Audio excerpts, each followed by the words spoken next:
네, 법무부 장관에 내정된 더불어민주당 박범계 의원은 검찰 개혁을 완수하겠다는 포부를 밝혔습니다. 개각과 관련한 여야의 입장은 크게 엇갈렸습니다. 민주당은 좋은 인선이라며 기대감을 드러냈지만 국민의힘은 빈 껍데기 개각이라며 거세게 비판했습니다. 취재기자 연결합니다. 이경국 기자.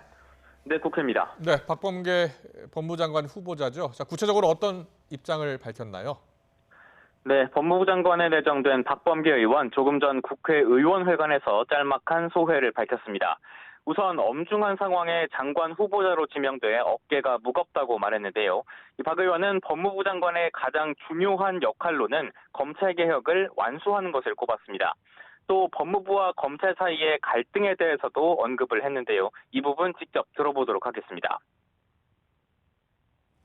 문재인 대통령께서 법무부와 검찰은 안정적인 협조 관계가 되어야 하고 그것을 통해서 검찰 개혁을 이루라고 말씀하셨습니다.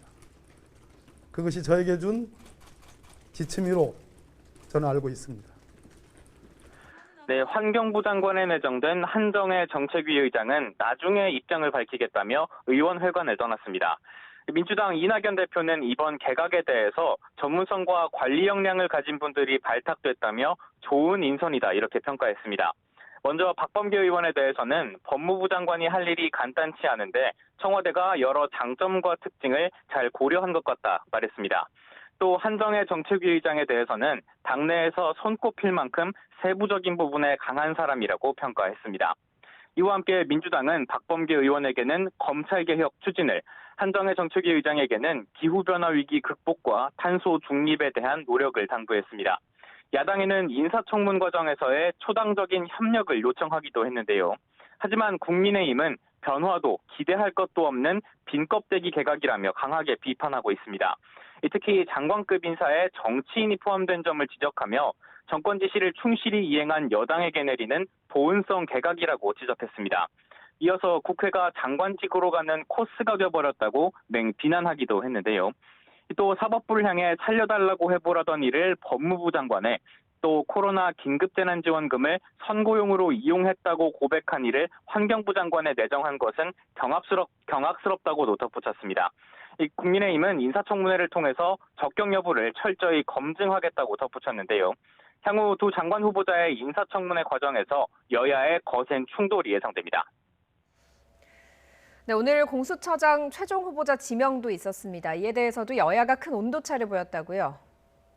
네, 그렇습니다. 초대 공수처장 최종 후보가 된 김진욱 헌법재판소 선임연구관은 이제 국회 인사청문회를 앞두게 됐습니다. 늦어도 한 달 안에는 임명이 이뤄질 것으로 보이는데요. 이후 검사와 직원 등을 뽑는 절차까지 마치고 나면 공수처는 본격적인 업무를 시작하게 됩니다. 이 후보자 지명 이후 민주당은 이제 정말 공수처 출범에 박차를 가해야 한다며 김 후보자가 초대 공수처장으로서 공정성과 중립성을 발휘해 공수처를 잘 이끌어주길 바란다고 밝혔습니다. 또 공수처가 차질 없이 출범할 수 있게 인사청문회 등을 철저히 준비하겠다고 덧붙였습니다.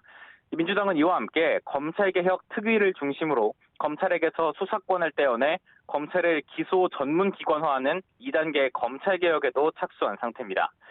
반면 국민의힘은 김진욱 후보자 지명에 대해 대통령이 날치기 의결된 공수처장 후보를 지명했다며 거세게 비판했습니다. 또 정권을 위해 맞춤 제작된 공수처장이 선택됐다면서 추미애 장관 이후 새로운 꼭두각시를 세우려는 것 아니냐 이렇게 지적하기도 했습니다.